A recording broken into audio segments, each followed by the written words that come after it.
हरियाणा की लोकसभा सीटों पर उम्मीदवारों के चयन को लेकर कांग्रेस में मंथन का दौर जारी है। शुक्रवार को हुई स्क्रीनिंग कमेटी की बैठक में भी कुछ ठोस नतीजा नहीं निकल पाया। सूत्रों के मुताबिक तीनों सीटों पर किसी एक उम्मीदवार को लेकर पूर्व सीएम भूपेंद्र हुड्डा और एसआरके खेमे के बीच सहमति बनी हुई है, लेकिन बाकी की 6 सीटों पर दोनों के बीच एक राय नहीं है। इस बीच कांग्रेस हाईकमान पड़ोसी उत्तर प्रदेश के 2 नेताओं को यहां से चुनाव लड़ाने की सोच रहा है। सूत्रों की माने तो ये दोनों नेता हैं राज बब्बर और उदित राज। बब्बर यूपी कांग्रेस की कमान संभाल चुके हैं, वहीं उदित राज की एंट्री 5 साल पहले ही कांग्रेस में हुई थी। फिल्म अभिनेता से राजनेता बने राज बब्बर सियासत के धुरंधर रहे हैं। 1980 के दशक में राजनीति में प्रवेश करने वाले बब्बर पहले जनता दल और फिर सपा के रास्ते अब कांग्रेस में हैं। 3 बार लोकसभा और राज्यसभा के सांसद रह चुके बब्बर ने 2009 में फिरोजाबाद लोकसभा सीट पर हुए उपचुनाव में बड़ा उलटफेर करते हुए अखिलेश यादव की पत्नी डिंपल यादव को हरा दिया था। बब्बर बाद में यूपी कांग्रेस के प्रमुख भी रहे। 2019 के आम चुनाव में पार्टी को मिली करारी हार के बाद उन्होंने इस्तीफा दे दिया था।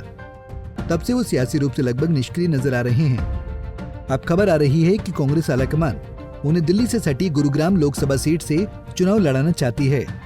इस सीट से लगातार 3 बार से केंद्रीय मंत्री राव इंद्रजीत सिंह चुनाव जीत रहे हैं और बीजेपी ने उन्हें चौथी बार एक बार फिर मैदान में उतारा है।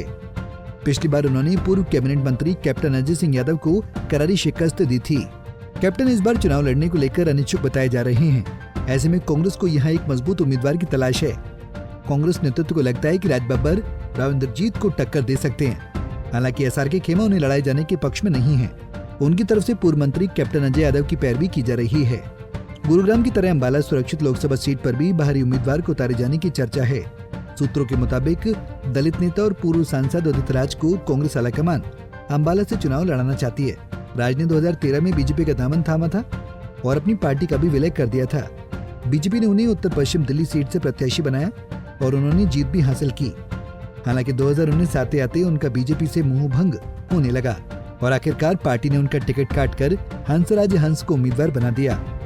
इससे नाराज उदित राज ने पार्टी छोड़ दी और कांग्रेस में शामिल हो गए। उन्हें राहुल गांधी ने खुद सदस्यता ग्रहण करवाई। दरअसल अंबाला लोकसभा सीट से लगातार पिछले 2 बार से कांग्रेस प्रत्याशी और पूर्व केंद्रीय मंत्री कुमारी शैलजा को बीजेपी के रतनलाल कटारिया के हाथों करारी शिकस्त मिल रही।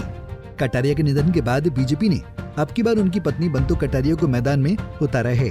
वहीं शैलजा की इस बार सिरसा से चुनाव लड़ने की अटकलें हैं। ऐसे में कांग्रेस हाईकमान अंबाला से उदित राज को मौका देने के पक्ष में है। बताया जा रहा है कि हुड्डा और एसआरके खेमा इसके लिए तैयार नहीं है।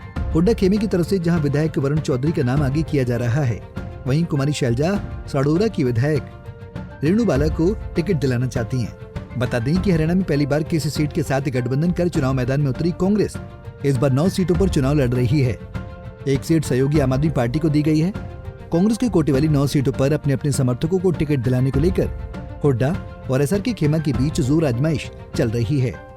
इस मामले में कौन किस पर भारी पड़ता है या फिर केंद्रीय नेतृत्व हावी होता है, ये तो उम्मीदवारों की सूची जारी होने के बाद ही पता चलेगा। कांग्रेस में टिकटों को लेकर मची खींचतान पर आप क्या सोचते हैं, कमेंट कर जरूर बताएं।